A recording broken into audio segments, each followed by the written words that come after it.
அமைச்சர் ஆதவர்ஜன் அவர்களே, சட்டமன்றம் அதாவது செக்ரட்டரியேட் வந்து உங்க அப்பா விட்டு சொத்துங்களா என்ன? நான் கேள்வி கேட்கிறேன். ஏன்னா 3 ஏடிஎம்கேயோட எம்எல்ஏ வந்துட்டு ராஜினாமா பண்ணாங்க. ராஜினாமா கடிதத்தை சபாநாயகர்கிட்ட வந்து கொடுத்துட்டாங்க. அதை முடிச்சுட்டு கையோட உங்களை வந்து பார்த்தாங்க, வந்து கட்சியிலே வந்து இணைஞ்சுக்கிட்டாங்க. எங்க?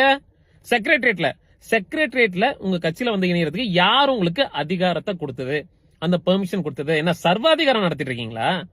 நான் வரி கட்டுறேன், நான் கேள்வி கேட்கிற உரிமை எனக்கு இருக்கு.